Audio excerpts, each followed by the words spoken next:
श्री सुखदेव गोस्वामी जी कहते हैं, परीक्षित, बात उन दिनों की है जब श्री ठाकुर जी शांति दूत बन करके हस्तिनापुर गए थे।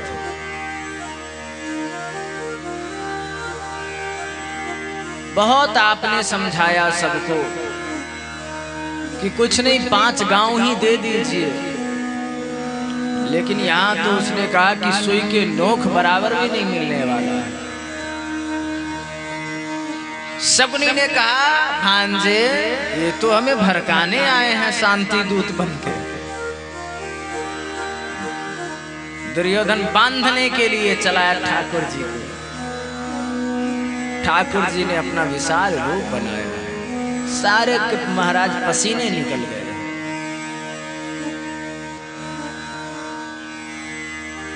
हाँ हाँ रे दुर्योधन, बांध मुझे, जंजीर बढ़ा, जंजीर बढ़ा।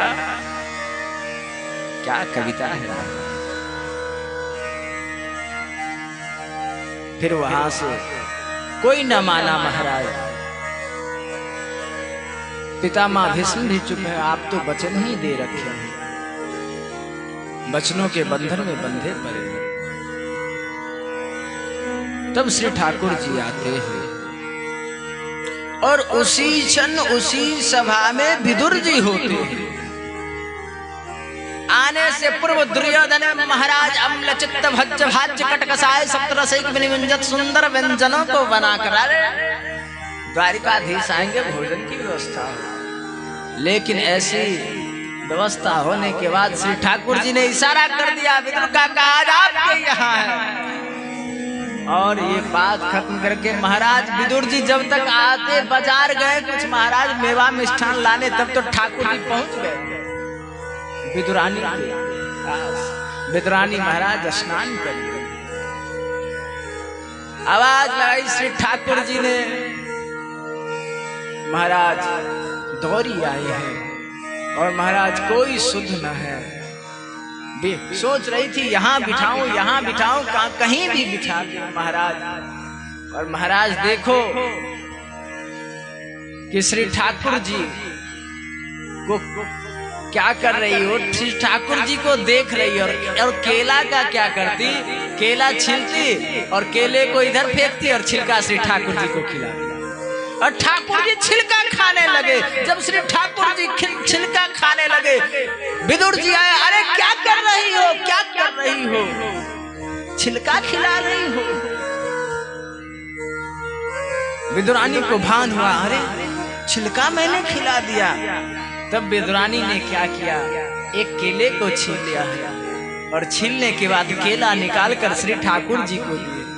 श्री ठाकुर जी ने जैसे ही महाराज एक कौड़ लिया है, श्री ठाकुर जी ने कहा वो स्वाद नहीं है, वो इसमें रस नहीं है जो छिलके में था। महाराज कहने का तात्पर्य है कि भैया छिलका खिलाने वक्त ये भान न था कि मैं क्या खिला रही हूं। यही भान था, मेरे गोविंद प्रेम से पा रहे हैं। श्री ठाकुर जी छिलका खा गए।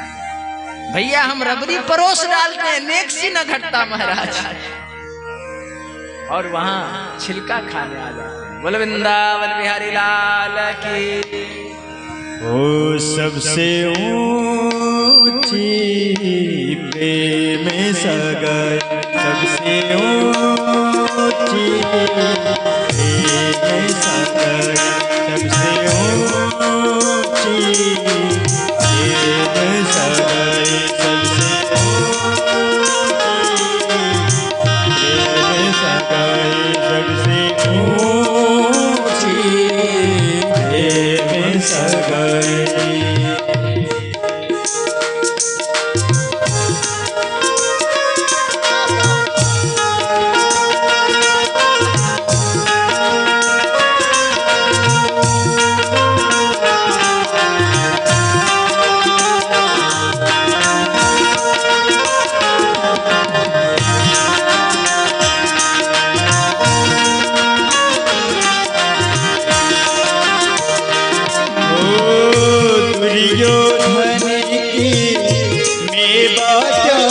त्यागी साग विदुर घर आई हो दुर्योधन की मेवा त्यागी साग विदुर घर आई हो दुर्योधन की मेवा त्यागी साग विदुर घर खाए हो दुर्योधन मेवा त्यागी साग विदुर घर खायो से ऊंची सगाई सबसे ऊंची तेने सगाई सबसे ऊंची सगाई सबसे ऊंची तेने सगाई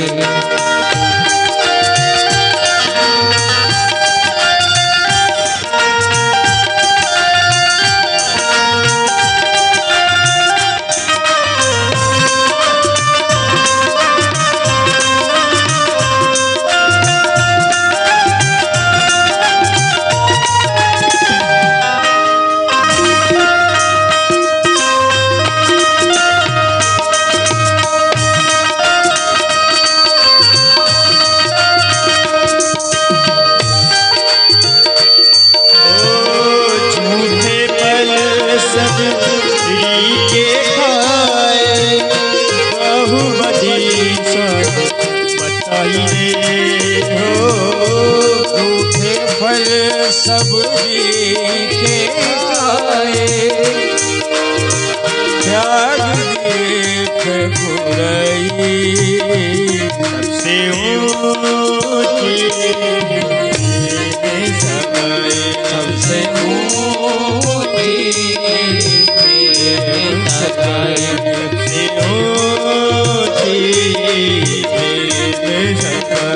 सबसे ऊंची सगाई सबसे ऊंची सगाई सबसे ऊंची बोल वृंदावन बिहारी लाल की जय जय श्री राधे श्याम।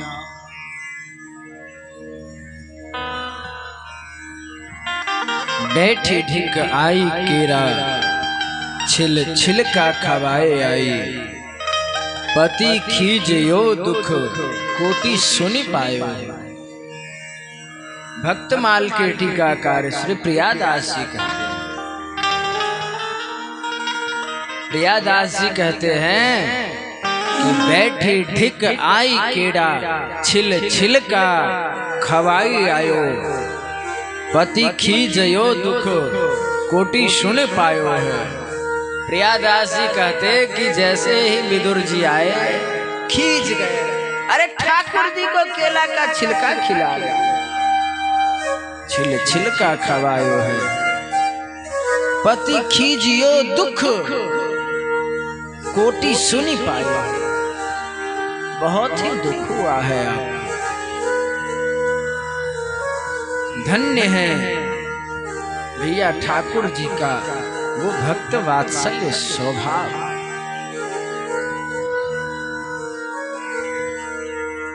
भैया प्रेम के बंधन में बंध करके श्री ठाकुर जी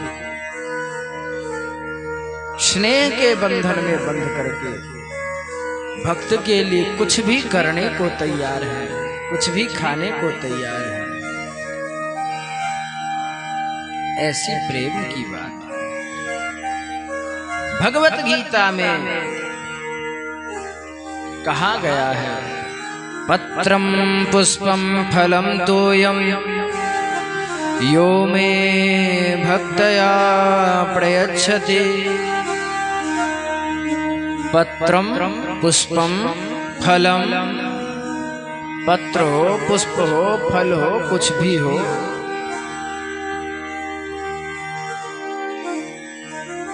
ये सब केवल और केवल मुझे भाव से अर्पित कर दे, मुझे स्वीकार है। कोई जरूरी नहीं ठाकुर जी को मिठाई ही भोग लगाना है। भैया ठाकुर जी को एक तुलसी पत्ता बस अर्पण कर दो, लेकिन कैसे करो? स्नेह से, प्रेम से। श्री ठाकुर जी उसी में मदमस्त हो जाता है।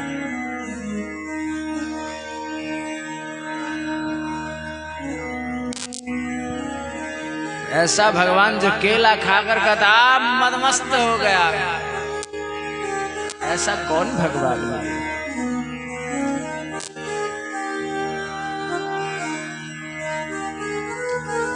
श्री ठाकुर जी कहते हैं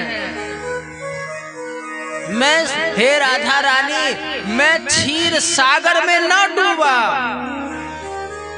और न ही डूब सकता हूं, लेकिन कोई भक्त स्नेह से, प्रेम से केवल मेरे लिए एक बूंद आंसू मेरे ऊपर गिरा दे, मैं उसमें डूब जाऊंगा। ऐसे श्री ठाकुर जी। भक्तमाल के टीकाकार श्री प्रियादास जी कहते हैं तत्वेत्ता तिह लोक में भोजन किए अपार, केसबरी के विदुर घर रुचि उपजे दुई बार। प्रियादास जी भक्तमाल के टीकाकार हैं। वो भक्तमाल में लिख रहे हैं कि भगवान ब्रह्म परमेश्वर सच्चिदानंद घन आनंद घन श्री ठाकुर जी तो बस ही 2 बार भर पेट भोजन किए महाराज। के सबरी के विदुर घर, एक सबरी और एक विदुर के घर, क्योंकि रुचि उपजे दुई बार। आपके भीतर ऐसी रुचि आई महाराज भोजन में, ऐसा आनंद आया पाने में कि 2 ही बार तो श्री ठाकुर जी ने भोजन किया है। प्रियादास जी करे भक्तमाल कोई अप्रमाणित ग्रंथ नहीं है, उसमें श्री प्रियादास जी करे ठाकुर जी 2 बार ही खाए महाराज भर पेट।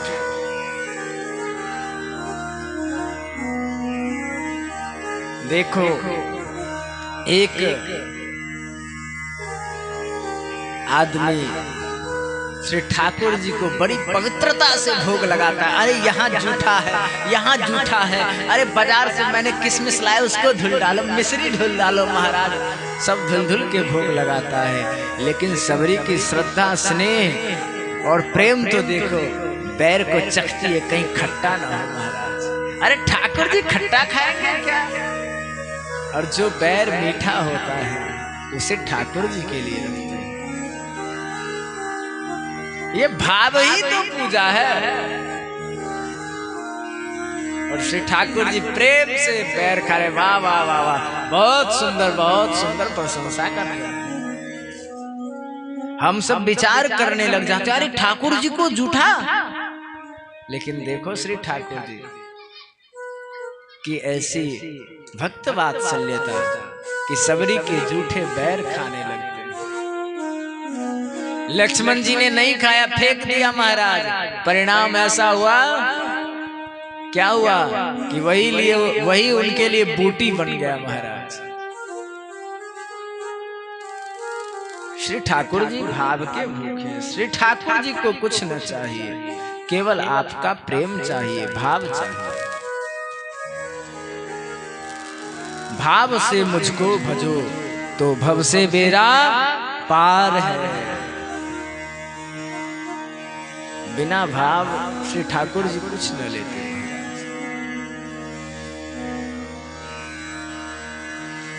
श्री ठाकुर जी के पाए हुए प्रसाद को भी हम पाते कैसे हैं? अन्न बुद्धि से, वस्तु बुद्धि रख करके।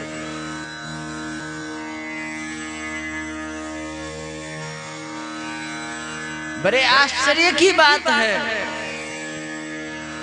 मीरा को विष दिया गया और वो विष श्री ठाकुर जी को अर्पण कर दी।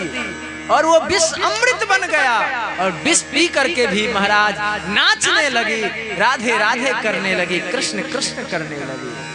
और हम भोग लगाकर अगर एक मिठाई खा लेते तो शुगर बढ़ जाता है। फर्क क्या है?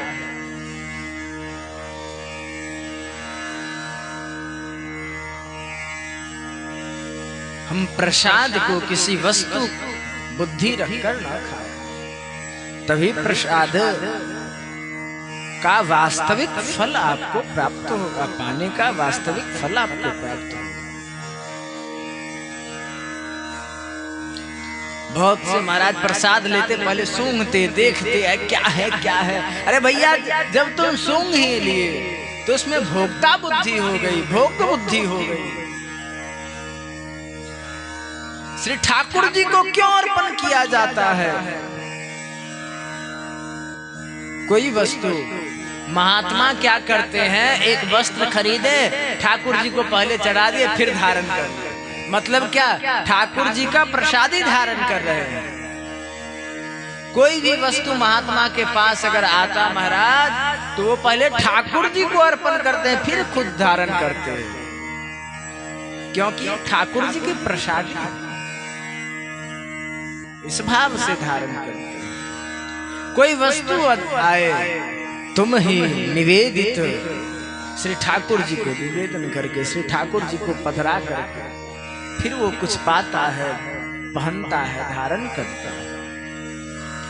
इसलिए जो कुछ भी हो ठाकुर जी को पहले अर्पण कर देना चाहिए, क्योंकि भैया उसमें जो दोष होंगे वो श्री ठाकुर जी हर लेते हैं। अरे ये तो मुझको दे दिया है भैया। जब आप श्री ठाकुर जी को आप अपना दिल दे देते हो, ठाकुर जी ने कहा अरे अब तो ये दिल दे दिया है, इसे क्या देखना कैसा है, ये तो मुझे आकर सर्वस्व निछावर कर दिया है, न्योछावर कर दिया है, अब इसमें क्या महाराज देख। जो भी एक बार केवल हाथ उठाकर कह दिया प्रभु मैं आपकी शरण में हूं, ठाकुर जी आकर उसे बचा लिया। सोचने वाली बात है। विभीषण का भाई रावण का भाई विभीषण, शत्रु का भाई विभीषण, लेकिन वो भी श्री ठाकुर जी के पास आता है तो श्री ठाकुर जी उसे अपनी शरणागति प्रदान करते हैं। आज कोई भी ऐसा नहीं कि दुश्मन का भाई आए तो उसे रख ले, उसे अपने घर में स्थान देखेगा। अरे भैया कुछ न कुछ माया जाल बिछा के आएगा, लेकिन श्री ठाकुर जी कहते कुछ मत, केवल और केवल सब कुछ छोड़ दो। सर्वे धर्मानि परित्यज्य मां एकम शरणम व्रजः। श्री ठाकुर जी भगवत गीता में कहते हैं हे अर्जुन तुम सब कुछ छोड़ दो, सबको छोड़ दो, केवल और केवल मेरी शरण में आ जाओ। अहम त्वाम सर्व पापेभ्यो मोक्षयिष्यामि। भगवान करे हे अर्जुन तू मेरे शरण में आ जा, मेरी शरण में आ जा, मैं तुझे सभी पापों से मुक्त कर दूंगा। भैया ऐसा कौन भगवान हो सकता है, ऐसा कौन हो सकता है जो केवल शरण में जाने मात्र से हमें सभी अभियों से मुक्त कर दे? एकमात्र भगवान ही हो सकता है।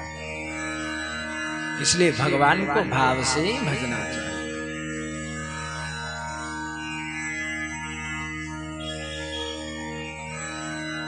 श्री उद्धव जी और विदुर जी का बड़ा ही दिव्य संवाद। जैसे विदुर जी उद्धव जी के पास जाते हैं, उद्धव जी कहते हैं आओ विदुर आओ, मैं तेरी प्रतीक्षा में बहुत दिनों से बैठा हूं, आओ आओ। जैसे विदुर जी गए हैं, अपने हृदय से भर लिया श्री विदुर जी ने और गले लगा करके प्रेम आंसू बहाने लगे हैं महाराज। और जब बैठ गए महाराज, उद्धव जी के आंखों में नेक सी आंसू छलक आई है। उद्धव जी ने कहा हे विदुर जी, जब श्री ठाकुर जी अपने परम धाम को जाने लगे तो आपने कहा कि तुम इसी पृथ्वी पे रहो, मेरा भक्त विदुर आएगा, तुम उसे अब मेरी लीला सुना करके उसे आनंद प्रदान करो। विदुर जी रोने लगे हैं कि मुझ जैसे दासी पुत्र, मुझ जैसे कुपात्र के लिए, मुझ जैसे पापात्मा के लिए श्री ठाकुर जी इतनी दया की, इतनी करुणा की। श्री ठाकुर जी परम धाम जाने से पूर्व मुझे याद किया। यह बात सुनते सुनते विदुर जी रोने रोने लगते हैं महाराज, रोते रोते मूर्छित हो जाते हैं। फिर उद्धव जी श्री ठाकुर की बाल लीला सुनाकर उद्धव जी बाल लीला सुनाकर विदुर जी को संभालते हैं, भगवान के सुंदर चरित्रों को सुनाते हैं। देखो विदुर जी, ठाकुर जी ऐसे थे, अपनी गोकुल में घुटमन के बल चलते थे, माखन चुरा कर खाते थे, गिरिराज उठाया कालिए पर कृपा की श्री ठाकुर सारी लीला सुनाते। फिर ये सुनने के बाद उद्धव जी ने कहा कि श्री ठाकुर जी ने कहा था कि हे उद्धव, जब विदुर आए तो तुम उसे मैत्रेय ऋषि के पास भेज देना। फिर उद्धव जी से विदा पाकर विदुर जी मैत्रेय ऋषि के पास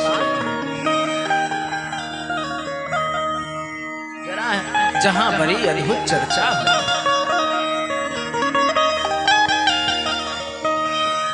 भैया ये विदुर जी कोई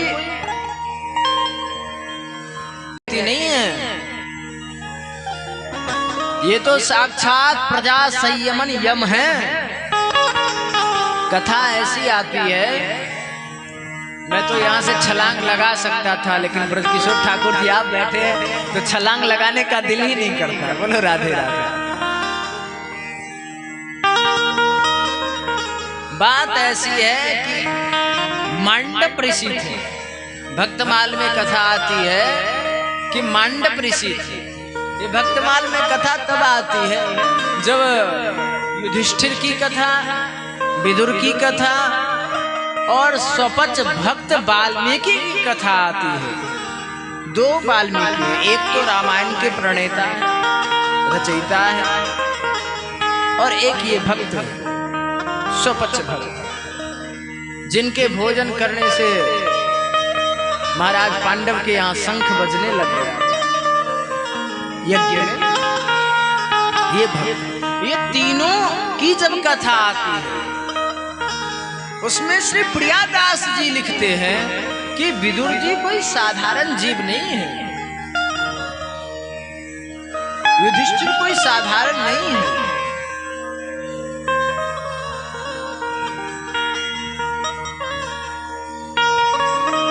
तो मांडव ऋषि जो कि बड़े भगवत भक्त हैं, भजन करते थे अपनी कुटिया में। एक दिन बात ऐसी हुई कि चोरों ने कुछ धन लूट के लाया, तो उसी समय उसके राजा के सैनिक पीछे पड़ गए कि भैया इसे पकड़ना है। वो बचने के लिए ऋषि के आश्रम में आकर के अपने धन को छिपा दिया और वहां से भाग निकला। राजा के सारे सैन्य बल जो थे वो आए, देखे कि ये महात्मा के कुटिया में इतना धन है। बोले अरे महात्मा का तो कोई चोर से साठ गांठ है। होता भैया, आज भी होता है। कोई महात्मा किसी बुरे आदमी के साथ अगर एक मिनट बैठ जाए, अरे महात्मा भी ऐसा निकला महाराज। समाज की बड़ी विडंबना है। एक सच्ची कथा है ब्रजकिशोर जी मास्टर साहब, एक सच्ची घटना है। एक जगह एक बालक भीख मांगता था। एक दिन वो भीख मांगते मांगते बहुत दूर निकल गया, बहुत दूर। उसे किसी ने कुछ ना दिया, तो अंत में वो मदिरालय में, मदिरा के दुकान पे जा करके, और वहां क्या होता, उस दुकान में एक छोटा सा एरिया रहता जहां आप कुछ दे सको, लो सको। तो वहां वो जा करके और कहता है भैया कई दिनों से भूखा हूं, कुछ दे दो। लोगों ने देखा अरे ये मदिरा के दुकान पे है। लोगों ने कहा अरे ये भीख मांग के मदिरा पान करता है, इसे भीख देना बंद कर दो। भैया हम ये नहीं सोचते कि कौन व्यक्ति कहां, किस स्थिति में, किस परिस्थिति में, किस प्रयोजना से, किस कारण से वहां गया। हम तुरंत ही उसके बारे में गलत सोच लेते, इसलिए अपनी दृष्टि बदलनी होगी।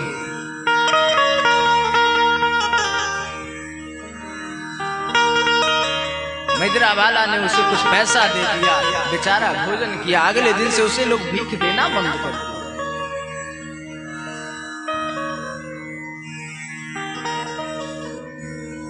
यूं ही हम किसी को गलत नहीं कह सकते हैं, बहुत कुछ सोचने विचारने के बाद गलत कहा जा सकता है। हर एक व्यक्ति के साथ कोई ना कोई मजबूरी, कोई ना कोई परेशानी, कोई ना कोई अनेक प्रकार की बाधाएं होती हैं।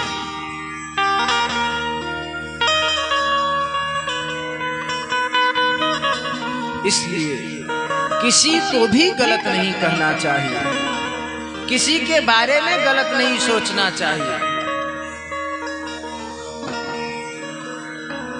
अगर हम खूब वैष्णव बन गए, भक्त बन गए, लेकिन हम निंदा, शिकायत, चुगली में पड़े हैं, तो कोई लाभ नहीं होने वाला है। इससे हटना होगा, तभी जाकर हमें वास्तविक। बहुत सारे कहते कि मैं 16 माला जपता हूं, 1000 माला प्रतिदिन जपता हूं। लेकिन भैया तुम 1000 माला जप रहे हो और किसी एक व्यक्ति की निंदा कर रहे हो, बस तुम्हारा माला जपना बेकार हो। इससे अच्छा है कि एक बार केवल राम कहो और किसी की निंदा ना करो, किसी की चुगली ना करो, वही तुम्हारा भजन है। भैया सब में भगवान बैठा है, केवल यह मान लो सिया राम में सब जग जानी। केवल यह मान लो कि सब में भगवान है, हो गया भजन। और क्या भजन है? जब ये मान लोगे सब में भगवान है, तो न उसकी निंदा करोगे, न उसकी शिकायत करोगे, न उसकी अवहेलना करोगे, न उसे अपमानित करोगे, बल्कि हाथ जोड़ोगे। और भैया जो सब में राम को देखे वही तो भक्त है।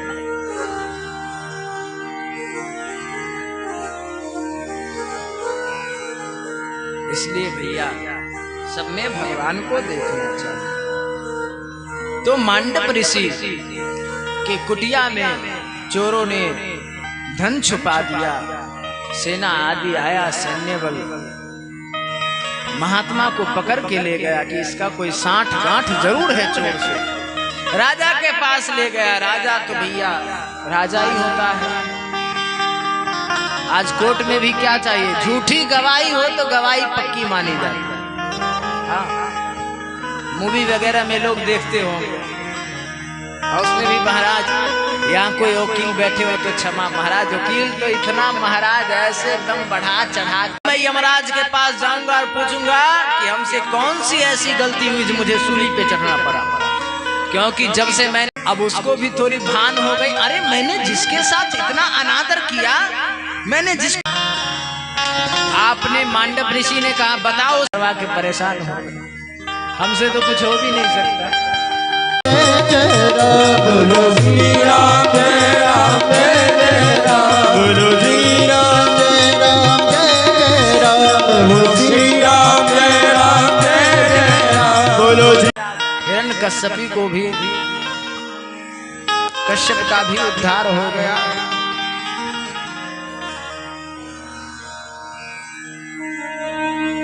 इस प्रकार से प्रियव्रत और उत्तानपाद 2 पुत्र हुए। देवहूति का विवाह कर्दम प्रजापति के साथ हुआ, ये आपने श्रवण किया।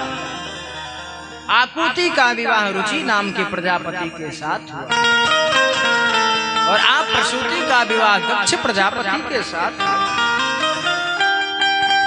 ऐसी कथा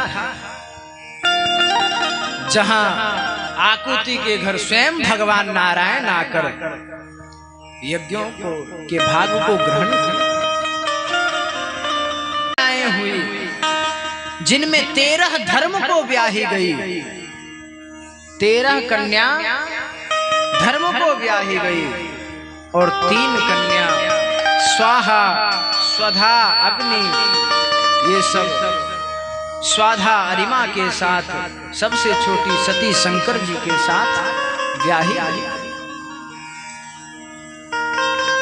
धर्म कौन है?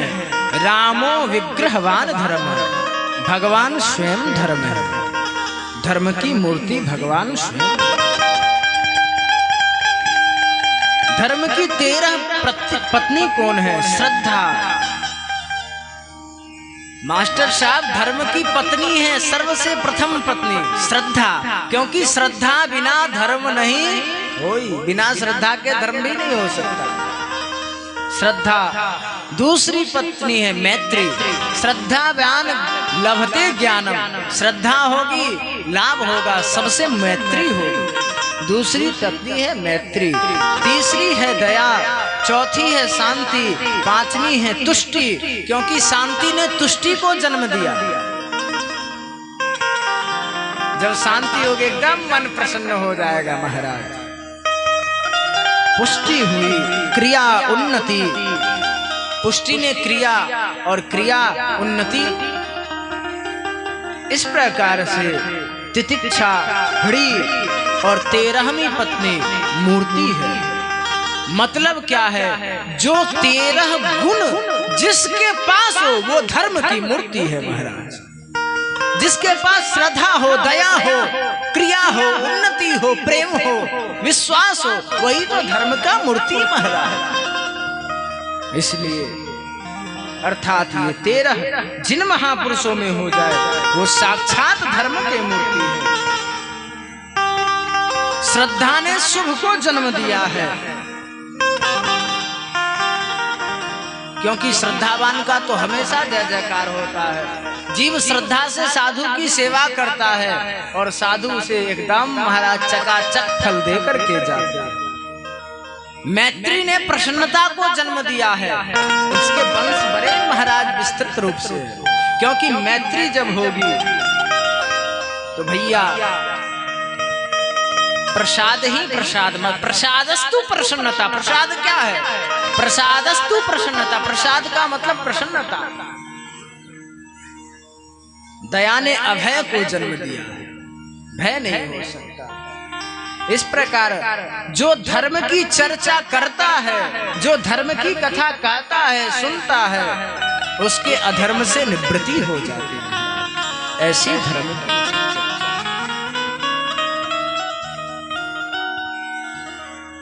इस प्रकार से बड़ी धर्म की चर्चा।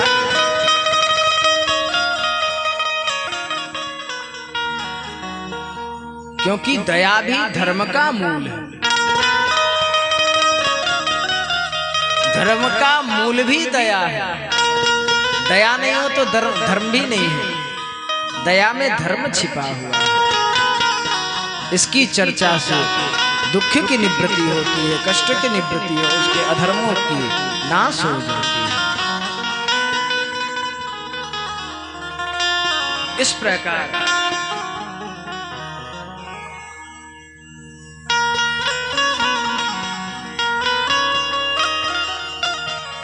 क्रिया ने योग को जन्म दे दिया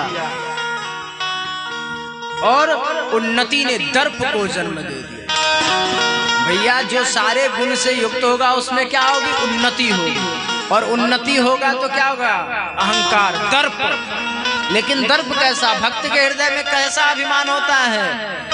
यह अभिमान जाए जन भोरे, मैं सेवक रघुपति। क्या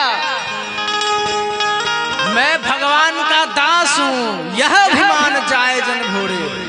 यह अभिमान होता महाराज भक्तों के हृदय में कि मैं भगवान का दास हूं। इसलिए उन्नति ने दर्प को जन्म दिया, क्योंकि धर्मात्माओं के भीतर सदा ही ये दर्प होता है कि मैं भगवान का हूं। और भैया जो ये ताल ठोक के, सीना ठोक के रखे मैं भगवान का हूं, फिर उसका तो भैया क्या कहना। धर्म की बड़ी ही सुंदर चर्चा की गई।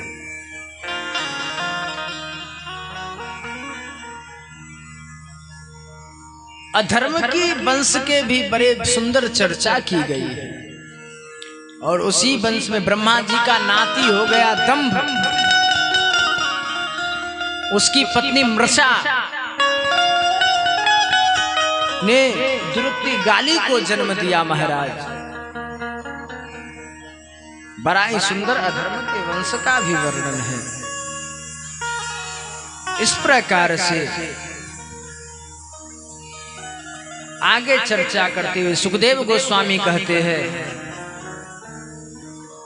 कि दक्ष प्रजापति का विवाह हुआ, अपने पुत्रियों का विवाह करके निश्चिंत हुए। तो एक दिन बात ऐसी हुई कि दक्ष प्रजापति, दक्ष को क्या प्रजापतियों का नायक बनाया जाना था। बड़ी सभा लगी महाराज, वहां सारे ऋषि महर्षि आ गए, शंकर भगवान ही गए, बैठे थे महाराज। अब दक्ष को आने में विलंब हुई तो आप भजन में लग गए, राम राम राम राम जपने लगे, क्योंकि भगवान शंकर तो तुम पुनि राम राम, एकदम राम राम जपने में मदमस्त रहते हैं। भैया अपमान को पचाना कठिन नहीं है, सम्मान पचाना बड़ा कठिन है।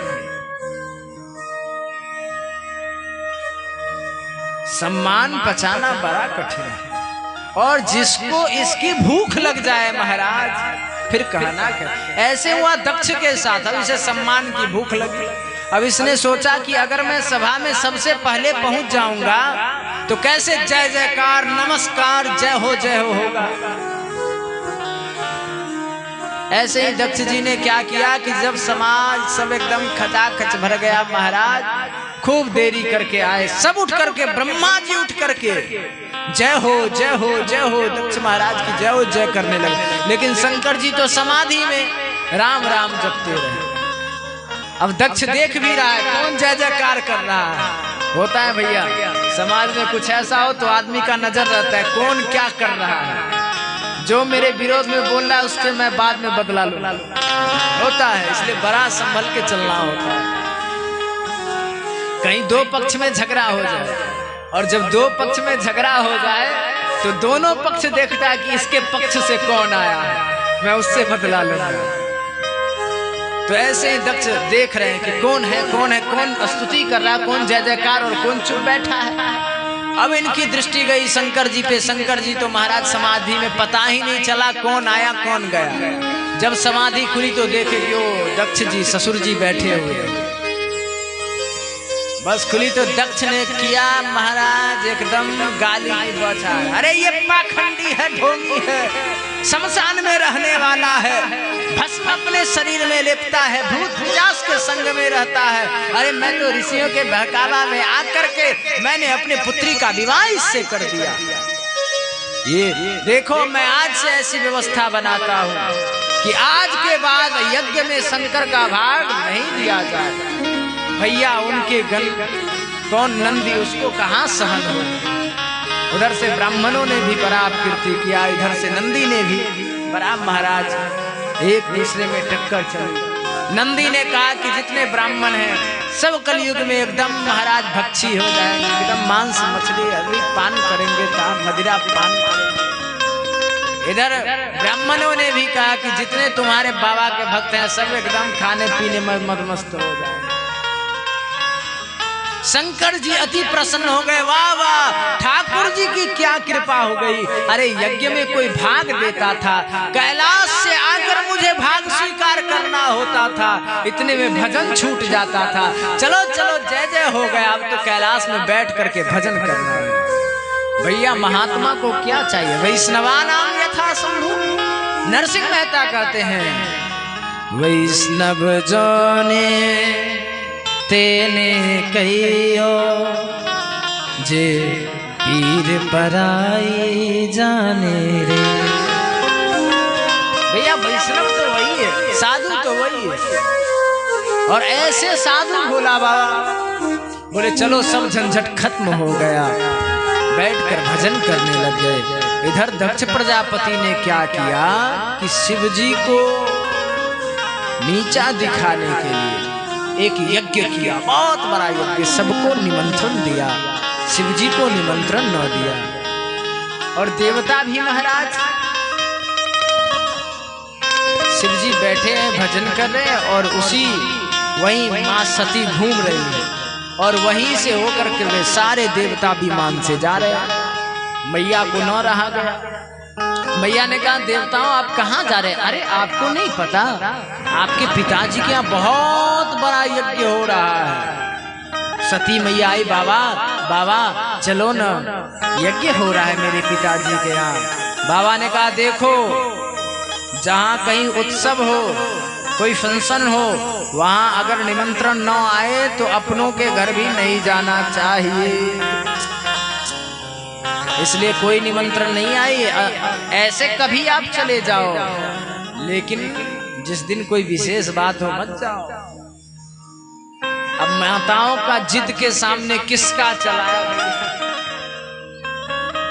माता बोली नहीं, मेरे पिताजी का घर है, मेरा मौलिक अधिकार है, मैं तो जाऊंगी।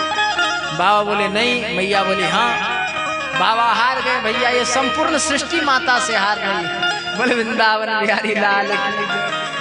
आज भी होता है घर में, माता जी कहती है मुझे फ्रिज लेना है और उनके पति कहते नहीं अभी इनकम कम है, अगले महीना कहते नहीं लेना है, किस्त पे ले लेंगे। अब क्या करे, पति देव लेना पड़ता है। बोले वृंदावन बिहारी लाल। क्या पंकज जी आपके भी साथ होता है क्या? नहीं। बोले वृंदावन बिहारी लाल। होता है ऐसा। मैया सती चली तो उनके साथ क्या हुआ कि भोले बाबा अपने अनुचर को लगा दिए, जाओ माँ की रक्षा करना। बोला तो सब जानते हैं, लेकिन लीला जो करनी थी रामचरितमानस में, इसकी क्या सुंदर चर्चा महाराज। और ये लीला क्या हुई? क्योंकि भगवान शंकर गए कथा सुनने, माता के मन में खोट हो गई। परीक्षा लेने राम जी की चली गई थी। राम जी ने कहा माँ आप यहाँ, बाबा कहाँ? भगवान शंकर ने उसी समय परित्याग कर दिया कि जो माँ सीता का रूप धारण कर ली है सती, मैं उसे अब अपने पास कैसे बिठा सकता हूँ? ऐसे शंकर तो सब भगवान की लीला। तो महाराज सती मैया चली है, उधर बड़ा ही यज्ञ हुआ है। उसमें जब गई तो कोई आदर नहीं, कोई सत्कार नहीं, कोई बैठने को नहीं पूछा, फिर भी कुछ न हुआ उनके मन में। लेकिन जब आपने चारों तरफ देखा और भगवान शंकर का कोई भाग न था, कोई स्थान न था, तो बड़ी पीड़ा हुई और अपने पिता को खरी खोटे सुनाते हुए अग्नि कुंड में कूद कर अपना प्राणांत कर दिया। उधर से उनके अनुचर दौड़ते दौड़ते बाबा बाबा। मैया तो अपना शरीर शांत कर ली। बाबा को आया क्रोध, अपने महाराज मस्तक से एक महाराज बाल निकाला, दिया पृथ्वी पर, वीरभद्र प्रकट हो गया। महाराज तांडव मचाते हुए दक्ष की यज्ञ की ओर दौड़े हैं सारे अनुचरों के साथ। हाहाकार मच गया महाराज, चारों तरफ आकाश में धूल ही धूल भर गया। ब्राह्मणों ने कहा, ऋषियों ने कहा, अभी तो संध्याकालीन बेला भी नहीं हुआ है कि गौ के आने से संपूर्ण आकाश मंडल में धूल छा जाए।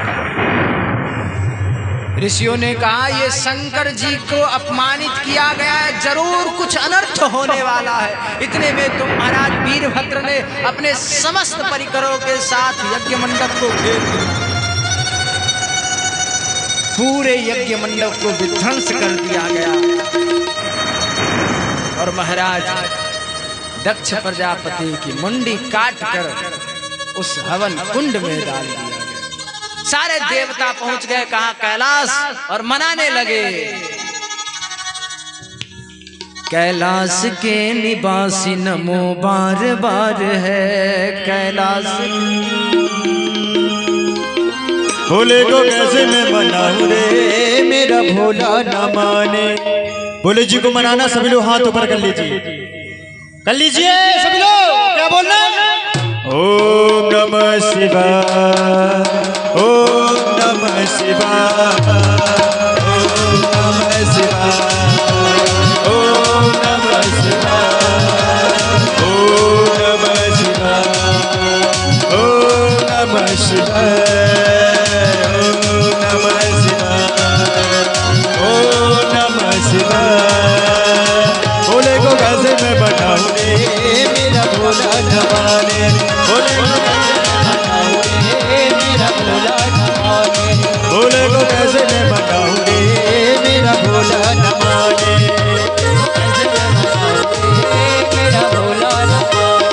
भोला न माने मेरा संस्कार न माने भोला न माने मेरा संस्कार न माने भोला न माने मेरा संस्कार न माने भोला न माने मेरा संस्कार न माने भोले को कैसे मैं बनाऊं रे मेरा भोला न माने भोले को कैसे मैं बनाऊं रे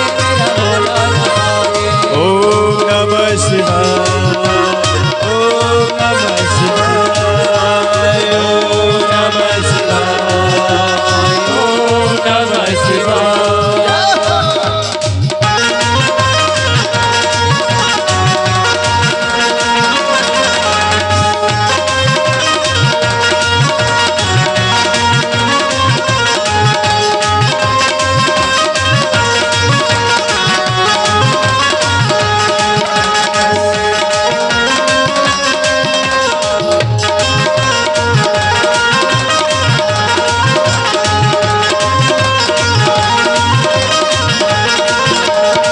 भोले को भाए न लड्डू न पेड़ा भोले को भाए न लड्डू न पेड़ा भोले को भाए न लड्डू न पेड़ा भोले को भाए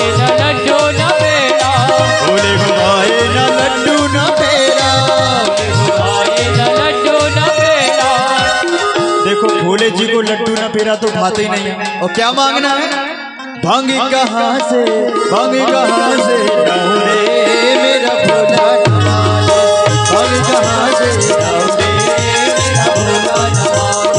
भोले को कैसे मैं बनाऊं रे मेरा भोला न माने भोले को कैसे मैं बनाऊं रे मेरा भोला न माने और सभी लोग गाएंगे ओम नमः शिवाय ओम नमः शिवाय ओम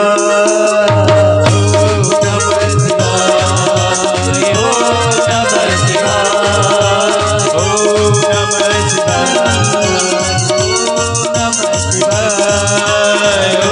नमः शिवाय सब लोग अपने अपने हाथ ऊपर कर लीजिए सब लोग क्या बोल रहे हैं ओम नमः शिवाय ओम नमः शिवाय ओम नमः शिवाय ओम नमः शिवाय ओम नमः शिवाय ओम नमः शिवाय। बोल शंकर भगवान की जय हो। इस प्रकार सभी देवताएं मनाने लगे बाबा मान जाओ। बाबा मान गए करुणा निधान। मान गए तो फिर क्या हुआ दक्ष प्रजापति को बकरे का सर जोड़ा गया। फिर यज्ञ की पूर्ति हुई। भगवान यज्ञ नारायण पधारे यज्ञ को भागु को स्वीकार। इस प्रकार मैत्रेय जी कहते हैं विदुर जी अब हम आपको मनु महाराज के पुत्रों के वंश का वर्णन करता हूँ। बात ऐसी है कि उत्तानपाद की पहली दो पत्नी सुनीति और सुरुचि। पहली पत्नी थी कोई संतान न हो रहा था, इसी कारण से उसने दूसरी विवाह की। लेकिन जैसे ही दूसरी विवाह हुई सौतिया डाह के कारण छोटी रानी ने अपनी बड़ी रानी को महल से निकलवा दिया। और देखो सबसे भगवत कृपा की बात कि जैसे ही इनकी दूसरी विवाह हुई, विवाह आपने क्यों दूसरी की? संतान के लिए। जैसे विवाह किया महाराज उससे पूर्व ही ब्याह की योजना बनी और इधर रानी के गर्भ में ध्रुव जी का आगमन हो गया। छोटी रानी घर से निकलवा देती है। वन में पास एक उपवन होता है, वहीं आकर रहने लग जाते हैं। ये भगवान की कृपा है। अगर महल में अगर वो गर्भ का बालक अगर पलता तो महलों जैसी, राजा जैसी उसके भीतर शोभा आती, लेकिन वन में पला है गर्भ। इधर ध्रुव जी का प्रादुर्भाव होता है। बोल ध्रुव जी महाराज की। ध्रुव जी धीरे धीरे बड़े होते हैं। उधर छोटी रानी को भी एक पुत्र होता है जिसका नाम उत्तम है। महाराज एक दिन ध्रुव जी महाराज अपने पिता उत्तानपाद के गोद में जाकर बैठ गए। छोटी माँ ने कान पकड़ कर उठा दिया, तुम इस पिता के गोद में बैठने के अधिकारी नहीं हो। अगर इस पिता के गोद में बैठना चाहते हो तो जाओ तपस्या करना और मेरा गर्भ मांगना, मेरे गर्भ में आना, तब जाकर के तुम बैठ सकते हो। मानो अपने गर्भ को इतना श्रेष्ठ मान रही है। छोटे से ध्रुव जी रोते हुए आए माता के पास, मैया ऐसी ऐसी बात है। भैया दूसरी अगर कोई होती तो चल, तो अभी लड़ते हैं, राजा ने कैसे तुम्हें बैठने नहीं दिया, प्रतिकार नहीं किया। चलो मेरा भी मौलिक अधिकार है, मेरा भी हक है रानी होने के नाते। लेकिन देखो अपनी बच्चों को शिक्षा कौन, माता पिता ही देते हैं। माँ ने कहा बेटा क्या हुआ, तुम्हें उठा दिया गया तो सच ही तो माँ ने कहा है जाओ वन में भगवान का भजन करना। बंधुओं आज की ऐसी दशा है, अगर किसी के बालक को कोई एक थप्पड़ मार दे, एक तमाचा, तो उसकी माँ लड़ने चली जाती है। अरे तूने मेरे बच्चे को मारी, अभी जिंदाबाद मुर्दाबाद हो जाए महाराज। हाँ लेकिन भैया आप वहीं से अपने बच्चे को बिगाड़ देते हो, आप उसमें हिंसक प्रवृत्ति डाल देते हो, लड़ना झगड़ना सिखा देते हो। यही कहते अरे चलो बेटा तुमसे कोई गलती बन गई होगी, क्या हुआ किसी ने मार दिया तो आराम से रह घर में, वो साधु बन। लेकिन लड़वाने की आदत तो आपने पहले से ही लगा ली। देखो ध्रुव जी की माँ ने कहा कि जाओ वन में। अब वन में आ गए ध्रुव जी महाराज। जब आए नारद जी आ गए परीक्षा लेने, देखता हूँ ये चेला बनने का अधिकारी है या नहीं। नारद जी ने परीक्षा लिया, अरे ध्रुव जी कहाँ गए हो? नारद जी मैं वन में आया हूँ भजन करने। अरे घर चले जाओ, छोटे बच्चों की क्या कीर्ति, क्या दिक्कत, अरे रहो जाओ घर में। नारद जी से ध्रुव जी कहते अच्छा बाबा एक बात बताइए, आप सच्चे वाले नारद जी हैं कि डुप्लीकेट हैं? क्योंकि माँ ने कहा कि जब कोई जीव भगवान में लगता है तो नारद जी उसे उसकी सहायता करते हैं। मैं घर और नहीं जाने वाला, आप जाइए। नारद जी प्रसन्न के बाद तुम तो चेला बनने ही हो गए। चेला बना महाराज, एक नंबर दीक्षा हुई। ध्रुव जी महाराज घोरम प्रति भयंकर मधुवन के वन में जाकर के, जो अभी मथुरा नगरी नाम से विद्यमान है, वहां जाकर के भजन करने लगे। भजन करते करते महाराज अन्न जल छोड़ दिया, फल फूल खाने लगे, फल फूल छोड़ दिया, फिर महाराज पानी पीना भी छोड़ दिया, हवा पीकर रहने लगे, पत्ते खाकर महाराज हवा हुआ सब छोड़ दिया पीना। देवताओं की गति अवरुद्ध हो गई। सारे पहुंचे ब्रह्मा जी के पास, ब्रह्मा जी ठाकुर जी के पास। ठाकुर जी बोले कि देखो भगत कुछ भी कर सकता है। ठाकुर जी आ गए, महाराज दर्शन दिए अपने कमलों से। जैसे ही श्री ठाकुर जी ने स्पर्श कराया ध्रुव जी के भीतर वो ज्ञान, दिव्य ज्ञान आ गया है। ध्रुव जी ने बड़ी सुंदर स्तुति किया है। ध्रुव जी को श्री ठाकुर जी ने कहा मांगो, क्या मांगते हो? आपने कहा कुछ नहीं, मुझे आपके चरण कमलों की भक्ति चाहिए। कहा बेटा जाओ ध्रुव, तुम अपने घर को जाओ और सुंदर राज का उपभोग करो। ध्रुव जी घर की ओर आए हैं, पिताजी ने स्वागत किया है।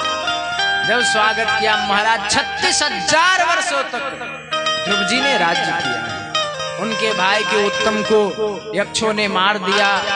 आपने यक्षों पे चढ़ाई किया महाराज। कई वर्षों तक ये तो चलता रहा। मनु महाराज आकर समझाए बेटा क्या कर रहे हो, हम सृष्टि कर रहे हो, तुम बर्बाद कर रहे हो। फिर ध्रुव जी महाराज भगवत धाम को गए हैं और इधर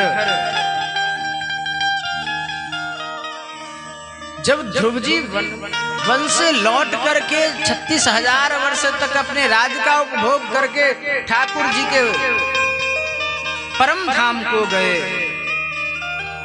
इधर इन्हीं के वंश में महाराज अंग हुए, जो महाराज बहुत ही धर्मनिष्ठ, लेकिन उनका पुत्र बेंग बराई पाखंडी निकल गया। बेन ने पूरा अधर्म मचा दिया महाराज। ऋषियों ने उसके भुजाओं का मंथन किया, उससे महाराज पृथु भगवान का प्रादुर्भाव हुआ। बोल पृथु भगवान की। बड़ी सुंदर पृथु भगवान ने पृथ्वी का पालन किया है, पृथ्वी दोहन किया है, अश्वमेध यज्ञ किया है। फिर भगवान पृथु अपने प्रजा को बड़े ही सुंदर ढंग से उपदेश दिया है। देखो ये मानव देह क्षण भंगुर है, भजन करो, भगवत प्राप्ति करो, यही जीवन का सार है। इस प्रकार से पृथु भगवान अपनी लीला स्मरण करने और इन्हीं वंश में प्रचेता हुए, प्राचीन बरही हुए, जिनको श्री नारद जी ने उपदेश दे करके भगवत भक्त बना। ये सब कर्म कांड में प्रवृत्त थे, हिंसा आदि कर्म में। आज भी बलि प्रथा है, लेकिन भैया वेद का एक शब्द है। इसीलिए मैंने पहले भी कहा कि वेद पढ़ना इतना आसान नहीं, उसे समझना नहीं भैया। बलि किसे कहते हैं, क्या है बलि? आज लोग कहते हैं हे काली मैया ये हो जाए तो बकरा चढ़ाऊंगा।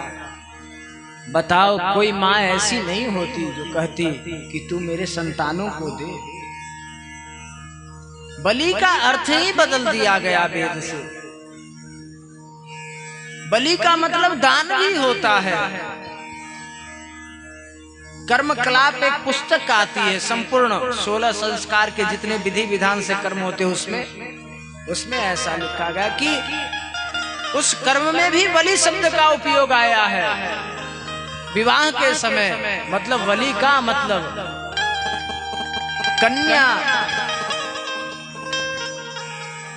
कौन पिता अपनी कन्या का दान करते हैं, ये भी एक बलि है। दान करने का नाम ही बलि, मार काट का नाम ही नहीं बलि।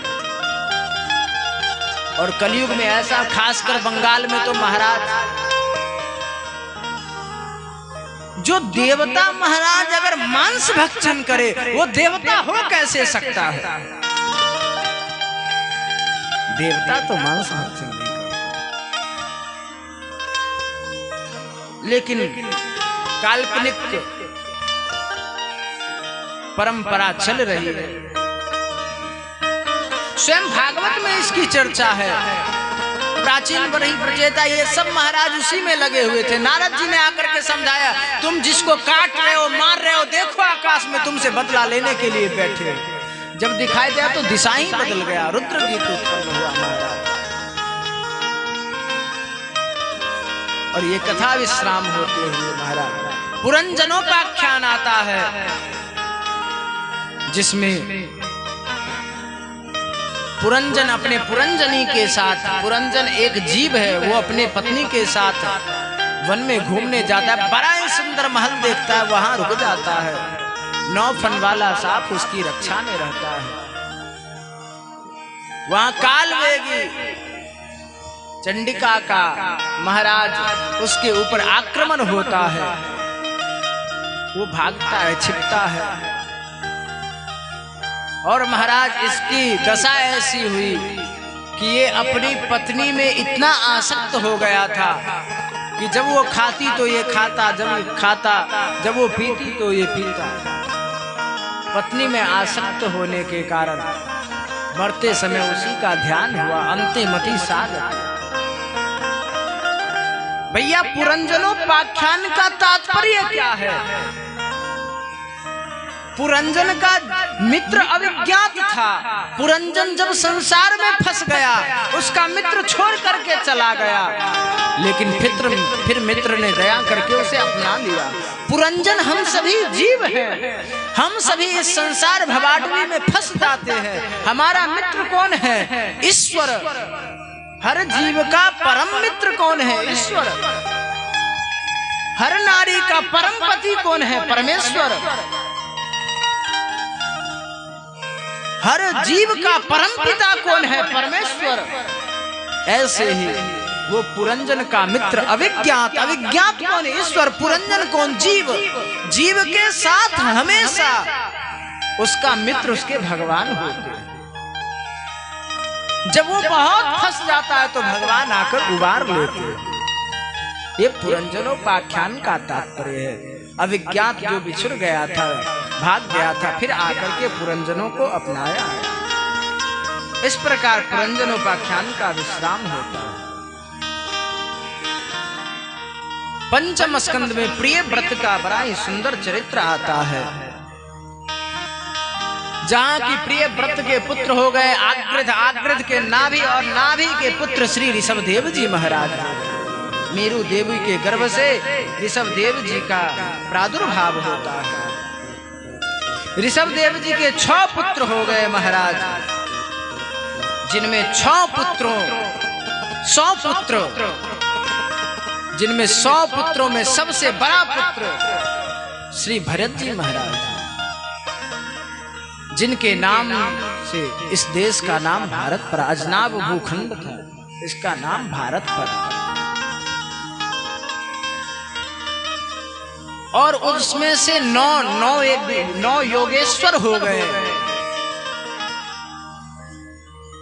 जहां महाराज जनक नव योगेश्वर संवाद है महाराज, क्या अद्भुत चर्चा है महाराज। जिन जनक से शिक्षा लेने बड़े बड़े हमलात्मा बिमलात्मा जीवन मुक्त महात्मा आते थे, ये 9 योगेश्वर हो गए और सब घर गृहस्थी में गए। भरत जी महाराज की कथा ऐसी आती है कि भरत जी की आसक्ति हो गई किसमें? एक मृग में, हिरण में।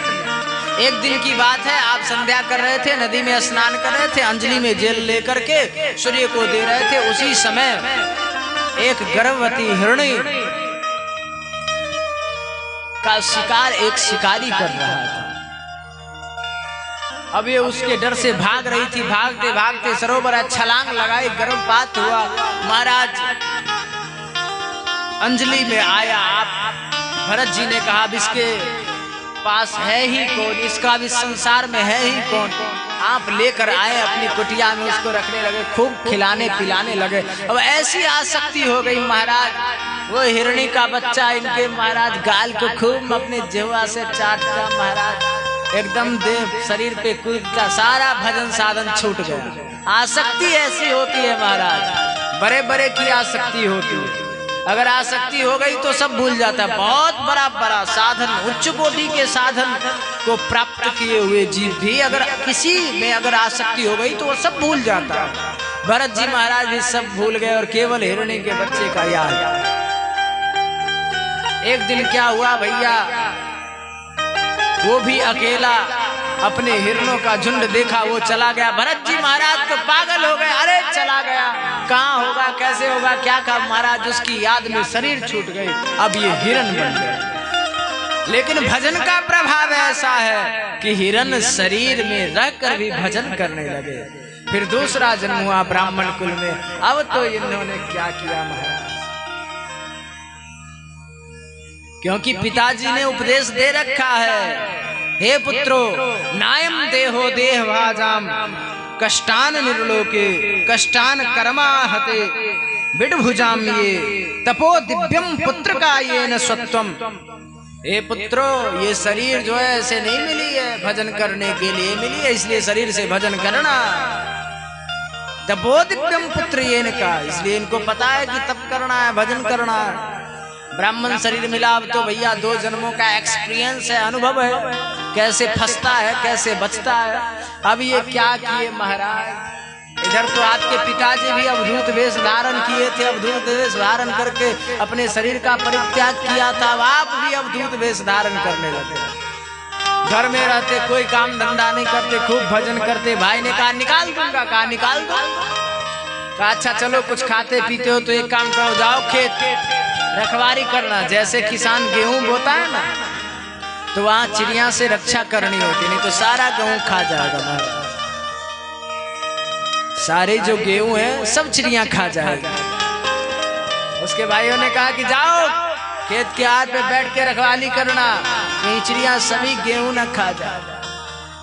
अब ये चले गए और बैठ गए और गाने लगे, राम जी के चिड़िया, राम जी के खेत, खा ले रे चिड़िया भरी भरी पेट।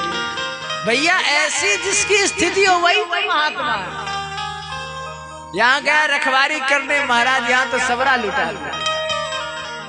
भरत जी महाराज कहते हैं, राम जी की चिड़िया, राम जी की खेत, खा ले रे चिड़िया भरी भरी पेट। महाराज कुछ दिनों के बाद आया तो खेत में कुछ नहीं, महाराज धक्का मार कर के भरत जी को घर से बाहर निकाल दिया।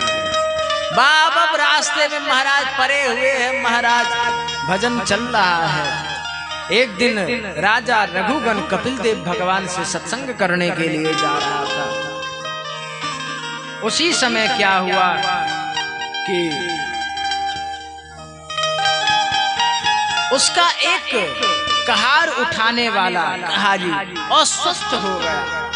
मार्ग में कोई न दिखा, भरत जी महाराज दिखे, बुला लिया महाराज, इसमें जोत दिया, कंधा पे उठा लिए आपने और चलने लगे। महाराज एक चींटी देखते महाराज इतना कूदने लग जाता। राजा बैठा है पालकी में, उसका सर टकराता, महाराज खूब पीड़ा होती है, कौन है, ठीक से नहीं चलता है। 2-3 बार कहा।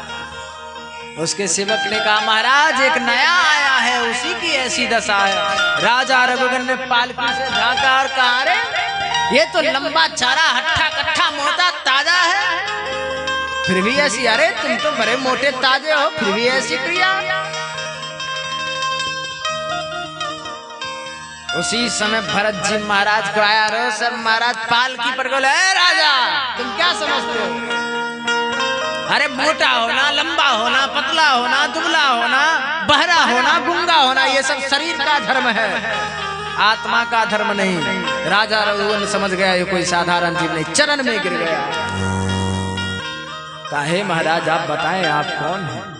क्या आप साक्षात भगवान कपिल तो नहीं?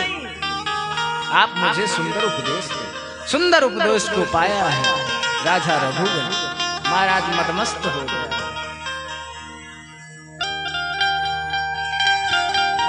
इसी पंचम स्कंद में विभिन्न विभिन्न ग्रहों की गतियों का वर्णन किया गया है।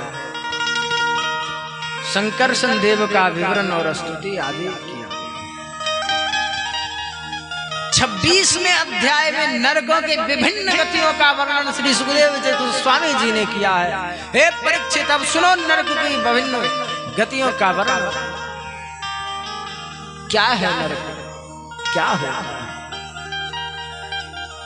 महाराज नरक की विभिन्न गतियों को सुनकर के परीक्षित घबराने लगा।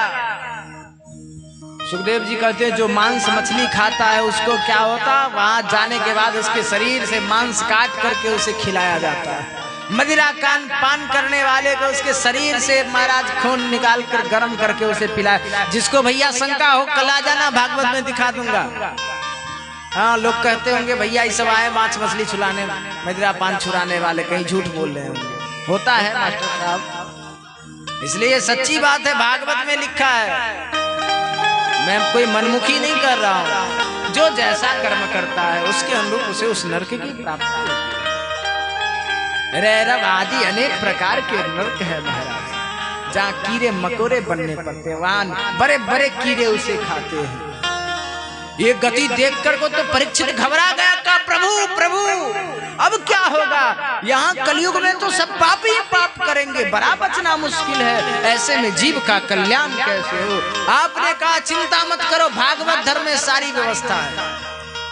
सुखदेव जी ने कहा देखो इस विषय में मैं तुम्हें एक उपाख्यान सुनाता हूँ जिसका नाम है अजामिलोप्याख्यान।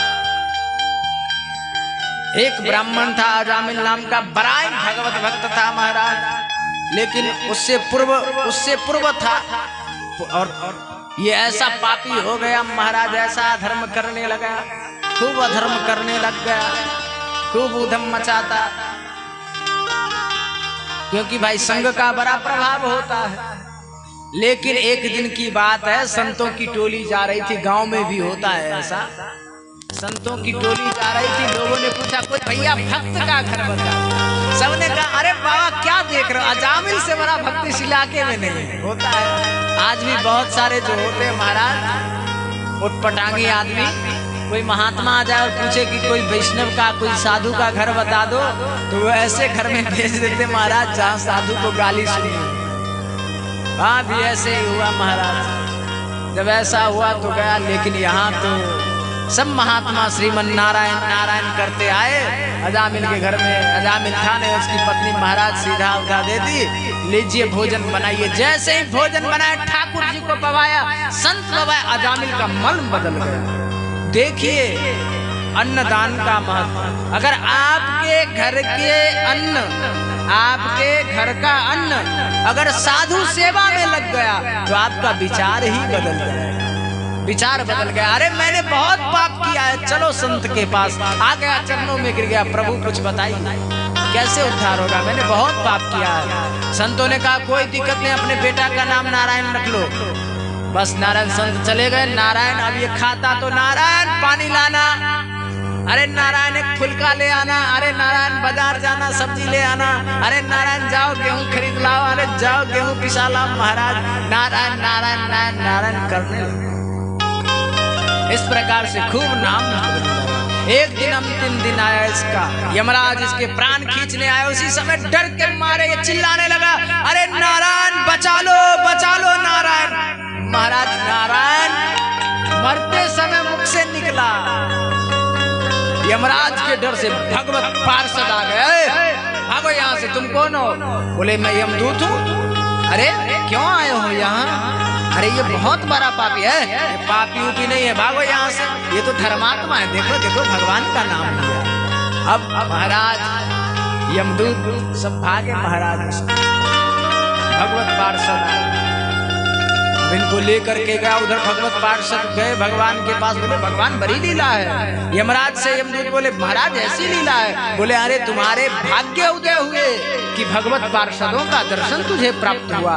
ये नाम की महिमा नहीं, नामाभास की महिमा है, जिससे तुम्हें भगवान के पार्षदों का दिव्य दर्शन हुआ। इस प्रकार से अजामिल का उद्धार हुआ।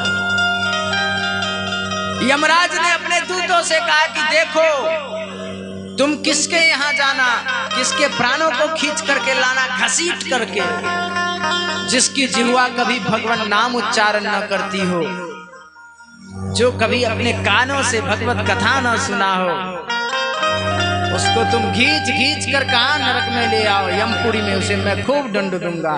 और जो खूब संकीर्तन करे, खूब कथा सुने, उसके पास तो दूर दूर भटकना नहीं।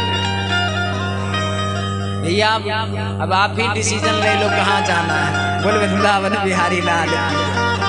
अगर यमराज के पास जाना है तो खूब अनाप शनाप करो, अगर भगवान के दिव्य पार्षदों के साथ विमान में चढ़ करके महाराज सैर करते हुए जाना है तो खूब राम राम रखो। बोल वृंदावन बिहारी लाल की जय। इस प्रकार से अजामिलोपाख्यान विश्राम होता है। और इधर देवता बृहस्पति जी को छोड़कर विश्वरूप को गुरु बनाते, नारायण कवच का उपदेश होता है। विश्वरूप की हत्या कौन? इंद्र करता है। इधर महाराज कश्यप ऋषि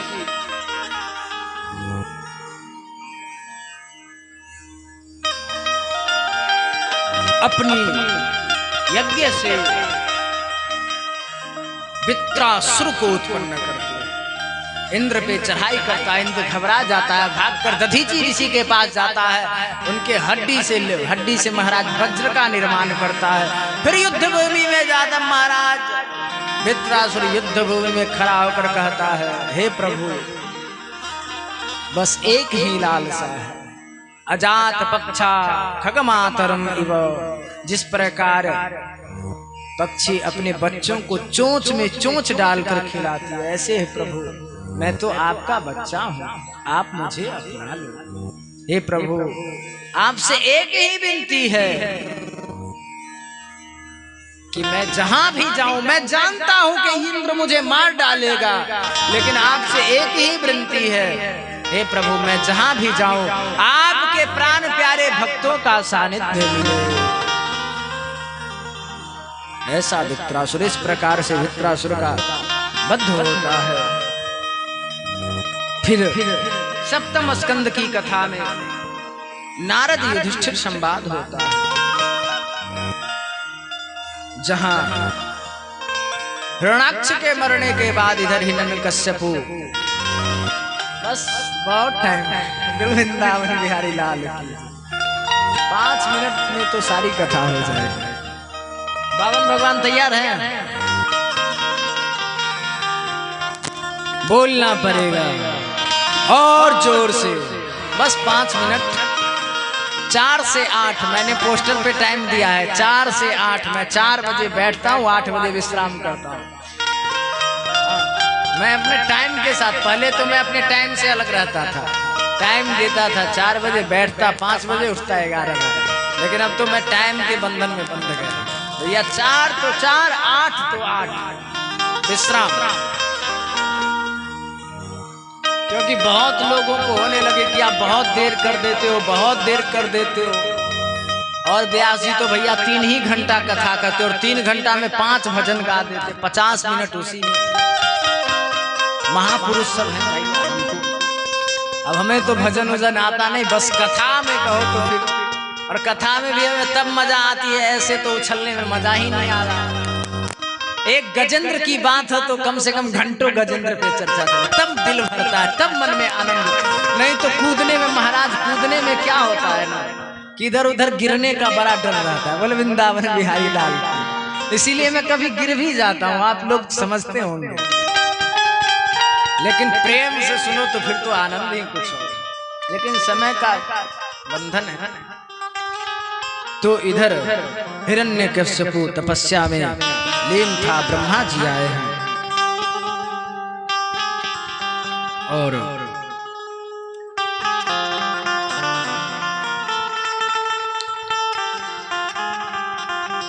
आ गए तो बोले देखो मांगो वरदान। हिरण्यकश्यपु ने कहा कि देखिए मैं अमर हो जाऊं, ऐसा वरदान दे दो। अमर हो जाओ? अरे आज तक कोई अमर नहीं हुआ, तुम कैसे हो जाओगे? अच्छा नहीं दोगे तो एक वरदान कुछ दे दो। क्या? मैं न दिन में मरूं, न रात में मरूं, न घर में मरूं, न बाहर मरूं, न अस्त्र से मरूं, न शस्त्र से मरूं, न नर से मरूं, न पशु से मरूं। ब्रह्मा जी भी पड़ गए महाराज चक्कर में। अब चलो भैया तथास्तु, तुम किसी से ना मरो, लेकिन मारने वाला कोई ना कोई उपाय ढूंढ लेगा। बोले वृंदावन बिहारी लाल की। अब ये बर पा करके मदमस्त हो गया, आया इधर घर में महाराज। इसी के घर में प्रहलाद जी का प्रादुर्भाव हुआ। बोल प्रहलाद जी महाराज की। प्रहलाद जी को उपदेश किसने गर्भ में? नारद जी ने किया, उपदेश दिया महाराज। उपदेश किसको? प्रहलाद जी की माता को सुनाते थे। अब माता सुन रही तो गर्भ में बालक तो सुनेगा। अब महाराज ये तो ऐसे साधु हो गए, बचपन से खूब भजन वजन में लीन ढले गए। अब गए ये विद्यालय, विद्यालय में इनको राजनीति पढ़ने को कहा गया। आप कहते कोई नीति नहीं पढ़ूंगा, जिस नीति में भगवान मिले वही नीति पढ़ूंगा। सारे विद्यार्थियों को बुला लेते, कहते विद्यार्थी सुनो, मानव जीवन का सार क्या है, मेरे साथ आओ और गाओ। क्या? श्री कृष्ण गोविंद हरे मुरारी, हे नाथ नारायण वासुदेव।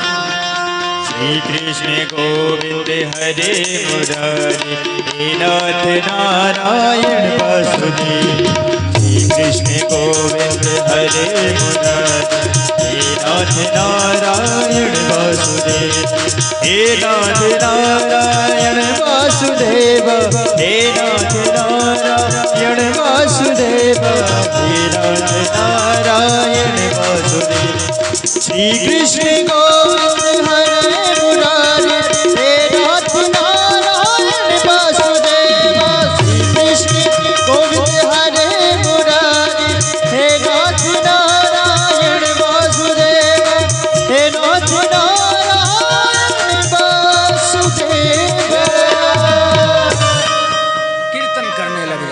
अब गुरु जी आते, अरे नाक कटवा देगा, मेरा गला कटवाएगा क्या, भागो बंद करो बंद करो। जानेगा हिरण्यकश्यप तो खैर नहीं। एक दिन प्रहलाद जी को बुलाया गया, हिरण्यकश्यप ने पूछा, बता बेटा तुम्हें क्या अच्छा लगता है? बोले पिताजी हमको तो एक ही बात अच्छी लगती है, भगवान का भजन। मारा मारा पीटा, भगा जाओ। स्कूल में गुरुजनों को बुलाया, क्या शिक्षा दे रहे हो मेरे पुत्र को? मेरे दुश्मन का नाम जपता है, दुश्मन का भजन करता है। फिर बुलाया, फिर कहा बेटा तुमको सबसे अच्छा क्या लगता है, बता दो अंतिम बार। बोला कि पिताजी श्रवणम कीर्तनम, मुझे क्या अच्छा लगता है, श्रवणम कीर्तनम स्मरणम पाद सेवनम अर्चनम वंदनम दास्यम सख्यात्म निवेदनम। मुझे तो भगवान की कथा सुनने में आनंद आती है, पूजा करने में आनंद। बोले अच्छा, दुश्मन की सैनिकों को आदेश दिया, जाओ इसे मार डालो, हाथी से कुचलवा डालो। हाथी छोड़ा गया, कुछ न हुआ। यार बिच्छू से डसवा दो, सांप से डसवा दो, कुछ न हुआ। भोजन पानी बंद कर दो। प्रहलाद जी का कुछ न बोल करा। अंत में होलिका को कहा कि जाओ इसे जलाकर भस्म करो। महाराज होलिका बैठ गई है, इसीलिए होली में से एक दो दिन पहले जब तिथि आती है तो सम्मत होती। महाराज बैठ गई है, चादर ओढ़ करके ब्रह्मा जी ने दिया है, जब तक ये चादर रहेगा तुम जल नहीं सकती हो। प्रहलाद को गोद में लेकर, लेकिन जैसे ही अग्नि लगी महाराज वो चादर उड़ी, चादर और प्रहलाद जी के ऊपर आया और होलिका जल के धो धो करके खत्म हो गई। प्रहलाद जी बच गए। अब तो हिरण्यकश्यप को और आश्चर्य हुआ, बुलाया एक दिन, बुलाया तुम किसके सहारे कूदते हो, कहाँ है भगवान, कौन है भगवान बता। बोले पिताजी भगवान की पूछते हो, अरे हम में तुम में खरे खंभों में कहाँ नहीं है भगवान, हम में भी है तुम में भी है, इस खंभे में। अच्छा खंभे में भगवान। लिया गदा महाराज, गदा लेकर जैसे ही चलाना महाराज चलाया, खंभे के ऊपर गरगरानो फरफरानो निकसो है नर नारायण को रूप। महाराज भगवान सुंदर रूप धारण करके नरसिंह भगवान का प्रादुर्भाव हुआ। बोल नरसिंह भगवान की जय। महाराज दौड़ते हुए आए, हिरण्यकश्यप को लिए। संध्याकालीन बेला था, अपने जंगा पे महाराज लेटाए। महाराज आधा शरीर नर जैसा, आधा पशु जैसा। महाराज न घर है न बाहर है, चौखट पे बिठाया। महाराज जंगा पर लेकर के महाराज अपने 10 अंगुली से उसके पेट को फाड़ कर महाराज आंख निकाल कर माला पड़ा। इस प्रकार से हिरण्यकश्यप का उद्धार हुआ। प्रहलाद जी रोने लगे, डर के मारे सिकुड़ गए। सारे देवी देवता स्तुति के प्रभु शांत हो जाइए, हो तो और एकदम महाराज। प्रहलाद जी धीरे से गए और चरण पकड़ लिए। प्रहलाद जी को नरसिंह भगवान गोद में उठा करके, जैसे गैया अपने बछड़े को जीभ से चाटती है, ऐसे ही भगवान नरसिंह प्रहलाद को अपनी जीभ से चाटने लगे। वाह वाह, तुम जैसे भक्तों के लिए मैंने आने में बहुत देर कर दी प्रहलाद, मेरे कारण तुझे बहुत कष्ट हो गया प्रहलाद, अंकों में भर दिया। प्रहलाद जी से नरसिंह भगवान ने कहा बेटा कुछ मांग ले। प्रहलाद जी ने कहा प्रभु अगर मैं कभी मांगने का गलती करूं तो आप कभी देने का गलती नहीं करना, क्योंकि मैं भगत नहीं मजदूर हो जाऊंगा। इसलिए प्रभु कुछ नहीं, बस एक चीज मांगता हूं कि आप मेरे पिता का उद्धार करो, इनकी सदगति हो। ये आपकी बहुत विरोध किया है, बहुत अपमानित, बहुत खरी खोटी किया है। नरसिंह भगवान ने कहा अरे प्रहलाद तुम मूर्ख हो क्या? अरे तुम जैसे पुत्र को जन्म देने वाले पिता की छोड़ो, तुम जैसे पुत्र को जन्म देने वाले माता पिता की 21 पीढ़ी का उद्धार हो जाता है। पितुर्मातुश्च भार्या याह कुलपंती सुतारिता, पिता माता कुलपंती सुतारिता मतलब 21 पीढ़ी, 7 पीढ़ी पिता की, 7 पीढ़ी माता की, और जो भक्त होता है उसके पत्नी। भैया भक्त होगा तो विवाह तो करेगा ही, ये थोड़े कि सब बाबाजी बन जाएगा। अब विवाह किया तो उसकी पत्नी, उसके पत्नी का 7 पीढ़ी मतलब 21 पीढ़ी का उद्धार हो गया। बताओ, एक भजन करने से 7 पीढ़ी पत्नी का 7 पीढ़ी पिता का और 7 पीढ़ी माँ का। माता, पिता और पत्नी, इन तीनों के साथ 21, 7 3 जा 21। वही होता है ना, इंग्लिश नहीं आती है, क्षमा करना, गलती हो गई। तो 21 पीढ़ी का उद्धार हो जाता है। भैया यहाँ कहाँ चक्र में पड़े हो, आ जाओ, केवल एक मस्ती से झूमते हुए गोविंद संकीर्तन करो, भगवान का भक्त बन जाओ, 21 पीढ़ी का उद्धार होगा। ऐसा कोई दरबार है जो 21 पीढ़ी का उद्धार करता हो? मास्टर साहब, कोई दरबार नहीं। एक भगवान की भक्ति रूपी दरबार है जिसमें 1 पीढ़ी का उद्धार नहीं होता है, 21 पीढ़ी का उद्धार होता है। जी बोल वृंदावन बिहारी लाल की। इस प्रकार से सुंदर चर्चा भई। सुखदेव जी कहते हैं, परीक्षित, इस प्रकार से भगवान नरसिंह अपने धाम को चले गए। इधर प्रहलाद जी का राज्याभिषेक होता है। मानव धर्म का वर्णन, स्त्री धर्म का वर्णन आदि, ब्रह्मचर्य, वानप्रस्थ, संन्यास धर्म का बड़ा सुंदर वर्णन किया गया है। गृहस्थी के सदाचार का वर्णन किया गया। सब कुछ करते हुए भगवान का भजन करो, कैसे कर्म करो, विधि नाना मन राखो, जहाँ कृपा निधाना, कुछ भी करो, मन को गोविंद चरणों में अर्पित कर दो भैया, कुछ नहीं, एकदम जय जयकार होगा। अष्टम स्कंद की कथा प्रारंभ करते हुए आचार्य सुखदेव गोस्वामी कहते हैं, अब मैं इस मनवंतर की कथा सुनाता हूँ, सुनो। इस मनवंतर में बात ऐसी हुई कि एक हाथी था, वो उसने परिवार में उसका बहुत प्रेम था, पुत्रों में, पुत्रियों में, पत्नियों में, पूरे परिवार के साथ गया सरोवर में स्नान करने गया। तो क्या हुआ, ग्राह ने पकड़ लिया। क्या उसको आप शायद मगरमच्छ कहते हो ना, पकड़ लिया महाराज। पकड़ा तो क्या हुआ, सारे परिवार वाले खींच रहे हैं एक तरफ कि अब बच जाए, अब बच जाए, लेकिन कोई 4 पहर युद्ध भयो, कोई नहीं बचाया। तो अंत में क्या किया, गजेंद्र ने हाथ उठा दिया और गाने लगा है, हे गोविंद हे गोपाल, अब तो जीवन हार। हे गोविंद हे गोपाल, अब तो जीवन हार। हे गोविंद